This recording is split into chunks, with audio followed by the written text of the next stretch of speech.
Friends, अगर गुड़हल plant का किसी कारण से ग्रोथ रुक जाए तो इस हालत में आप क्या करें, इसी बारे में आज बताऊंगी इस वीडियो में।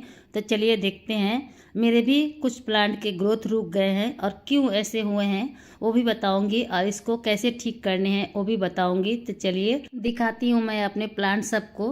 ये प्लांट सब 6 महीने से इसी हालत में है, ना इसके पत्ते बड़े हो रहे हैं, ना इसमें कली आ रही है, ना ही प्लांट का ग्रोथ है। तो मैं क्या की हूँ, प्लांट सबको सबसे पहले ग्रो बैग में लगाई थी, उस सब से मैं निकाल दी हूँ। निकाल के मैं देखी हूँ प्लांट के जो जड़ है, कुछ जड़ सही है और कुछ जड़ में सड़न लग गई है। इसी वजह से ये प्लांट का ग्रोथ रुक गई है। मिट्टी में भी कोई खराबी हो गई होगी। तो आप क्या करें, अगर आपके ऐसे गुड़हल प्लांट ग्रोथ को रोक दें तो आप इसी तरह से मैं जैसे बताऊंगी उस तरह से अगर आप इसको ट्रीटमेंट करें तो सही हो सकते हैं प्लांट। क्योंकि मैं 2 प्लांट को देखिए लगा के रखी हूँ कुछ दिन से, तो ये सही हो रहे हैं और इसके पत्ते भी सही से आ रहे हैं। करीब 20 दिन पहले मैं ये प्लांट सबको यही ट्रीटमेंट दी थी जो मैं अभी आप लोगों को बताऊंगी। तो चलिए देखते हैं क्या ट्रीटमेंट इसमें देना है ताकि ये प्लांट सही हो जाए। ये प्लांट मेरे पहले तो अच्छे से फूल दे रहे थे, लेकिन 7-8 महीने से ये प्लांट में अच्छे से ना फूल आ रहे हैं ना पत्ते आ रहे हैं। ये जैसे कि वैसे पड़े हुए हैं, ये मर भी नहीं रहे हैं। कुछ कुछ ब्रांचेस इसके सूख रहे हैं। प्लांट जिंदा है और इसमें पत्ते कम है और फूल बिल्कुल नहीं आ रहे हैं। मेरे पास ऐसे जो प्लांट है 4 प्लांट है, चारों हाइब्रिड वैरायटी के हैं, लेकिन इसमें फूल नहीं आ रहे हैं। जो कि सर्दियों के समय ये हाइब्रिड वैरायटी के जो प्लांट है इसमें बहुत अच्छे से फूल आते हैं, लेकिन इसमें नहीं आ रहे हैं। तो मैं इसको निकाल के देखी हूँ, इसके कुछ जड़ सड़ गए हैं और कुछ अच्छे हैं। इसी वजह से हो सकते हैं, या तो मिट्टी में कुछ खराबी हो गए होंगे, इस वजह से हो सकते हैं। तो आप इसके लिए सबसे पहले प्लांट को निकाल लें। निकाल के कोई भी फंगिसाइड पाउडर में आप भिगो के रख दें इसको 2 से 3 घंटा, अगर हो सके तो 4 से 5 घंटा रखें तो और अच्छा है फंगिसाइड पाउडर में। तो मेरे पास अभी साफ फंगिसाइड है। अगर आप चाहें तो बेबिस्टिन पाउडर में इसको भिगो के रखें। बेबिस्टिन पाउडर सबसे अच्छे होते हैं फंगस के लिए। इसके जो रूट में फंगस लगते हैं वो काफ़ी हद तक अच्छा कर देते हैं बेबिस्टिन पाउडर। फिलहाल मेरे पास बेबिस्टिन पाउडर नहीं है, इसलिए मैं साफ फंगिसाइड में 1 से 1.5 घंटा भिगो के रखी हूँ। रख के इसको मैं लगाऊंगी। और एक बात, इसका मिट्टी को आप ज़रूर बदल दें। तो आप चाहे तो इसको 1.5 से 2 घंटा रखें या 3 से 4 घंटा। 4 घंटा रखने से सबसे अच्छा है।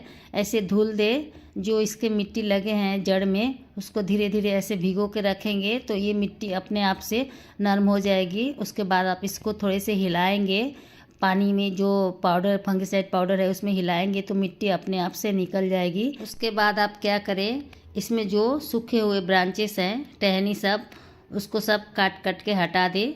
और कहीं पर अगर फंगस लगे हैं ब्रांचेस में उसे भी काट के हटा दे, बिल्कुल ही साफ़ कर ले। जब ये आप प्लांट को निकाले हैं मिट्टी से तो आप इसको बिल्कुल ही साफ़ सुथरा करके फिर इसको रोपेंगे, तभी ये प्लांट सही से चलेंगे। देखिए शाखा में फंगस लगी हुई है, जहाँ तक फंगस दिख रहे हैं आपको आप वहाँ से काट के बिल्कुल हटा दें, उसको रहने ना दें। नहीं तो ये फंगस जाके नीचे तक अंदर तक जाके इसके जो शाखा है उसको ख़राब करती रहेगी। तो जितना छोटा हो प्लांट, लेकिन आप जहाँ तक फंगस दिख रहे हैं, सड़न दिख रही है शाखा में, उसको काट दे। काट के फिर आप इसको रोपें। और ये काम आप फरवरी या मार्च में करें तभी सही रहेंगे, इससे पहले ना करें। अगर आपके प्लांट ऐसे हो गए हैं तो आप कुछ दिन का इंतज़ार करें और फरवरी मार्च में करेंगे, मार्च अप्रैल में करेंगे तो सबसे अच्छे रहेंगे। तो इस तरह से काट उठ के आप इसको फिर से बेबिस्टिन या साफ पाउडर में भिगो के रख दें। और मिट्टी को बिल्कुल ही बदल दे, जो पहले वाली मिट्टी है उसको बिल्कुल ही हटा दे। नॉर्मल गार्डन सॉइल ले जिसमें रेत मिली हुई हो, उसमें नीम खली आप मिला दें। नीम खली मिला के थोड़े से सिंगल सुपर फास्फेट डाल दें ताकि जो जड़ में नुकसान हुए हैं वो सही हो जाए। सिंगल सुपर फास्फेट से प्लांट के जड़ में मजबूती मिलती है और प्लांट का ग्रोथ भी बढ़ता है। तो आप सिंगल सुपर फास्फेट ज़रूर मिलाएं। अगर 2 पॉट के लिए कर रहे हैं तो आप 1 चम्मच ज़रूर मिलाएं। फिर इसमें आप फंगिसाइड पाउडर मिला दें, हो सके तो बेबिस्टिन पाउडर मिलाएं। मेरे पास नहीं है तो मैं साफ फंगिसाइड मिला दी हूँ। और मैं इसमें थोड़े से वर्मी कंपोस्ट डाल दी हूँ। नीम खली, वर्मी कंपोस्ट, बेबीस्टिन पाउडर और नॉर्मल गार्डन सॉइल, रेत मिली हुई मिट्टी का मिश्रण तैयार कर ले। और थोड़े से आप इसमें एप्सम सॉल्ट भी डाल सकते हैं अगर आप चाहे तो। अगर आपके प्लांट के पत्ते पीले हो तो आप एप्सम सॉल्ट थोड़े से डाल दें, आधा चम्मच की मात्रा में डाल के मिट्टी को अच्छी तरह से मिला ले।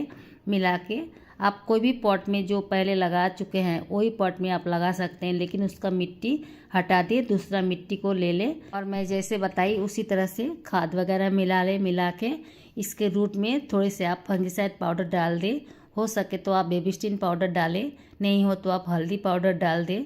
अगर है तो साफ फंगिसाइड भी डाल सकते हैं।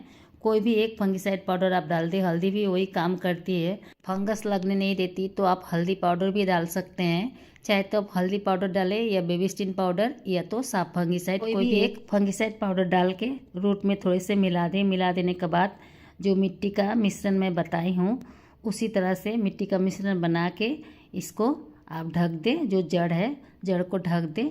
ढकने के बाद इसमें पानी डाल दें। पानी डाल के इसको छाया वाला जगह में रखें जहाँ पर बिल्कुल धूप नहीं आती हो लेकिन हल्की सी रोशनी आती हो, उस जगह पे आप इसको रखें। ये प्लांट को, जो प्लांट आपके ख़राब हो रहे हैं, कम से कम 7 से 8 दिन आप इसी जगह में रखें जहाँ पर ब्राइट लाइट आती हो। और ये देखिए मैं वही पानी डाल रही हूँ साफ फंगिसाइड का, जिसमें मैं इसके रूट को भिगा के रखी थी, जड़ को, ये प्लांट के। वही पानी को आप लोग को डाल देने हैं, चाहे बेबीस्टिन पाउडर हो चाहे साफ फंगिसाइड का पानी में आप डुबो के रखे हैं, उसी पानी को आप मिट्टी में डाल दें। और जहाँ जहाँ काटे हैं सूखे ब्रांचेस को वहाँ वहाँ आप हल्दी का पाउडर लगा दें, चाहे तो घोल के चाहे तो ऐसे ही थोड़े से पानी लगा के, या तो आप साफ फंगिसाइड का थोड़े से घोल बना के आप लगा सकते हैं। हल्दी का पाउडर या साफ फंगिसाइड दोनों एक ही काम करेंगे, तो आप दोनों में से कोई एक लगा दे जहाँ जहाँ कट लगाए होंगे। सूखा ब्रांच काटे हों या चाहे जहाँ पे सड़न लगे है वहाँ पर काटे हों, दोनों जगह में आप यही घोल लगा दे। लगा के आप इसको पानी डाल के छायादार जगह में रख दे 7 से 8 दिन। आप देखेंगे प्लांट जब लग जाएगी तो आप इसको धीरे धीरे धूप में लाए। पहले आप 2 घंटा का धूप में लाए, फिर 3-4 दिन बाद आप 4 घंटा का धूप में लाए। ऐसे करके धीरे धीरे धूप में लाए तो ये प्लांट चल जाएगी। Bye friends, thanks for watching.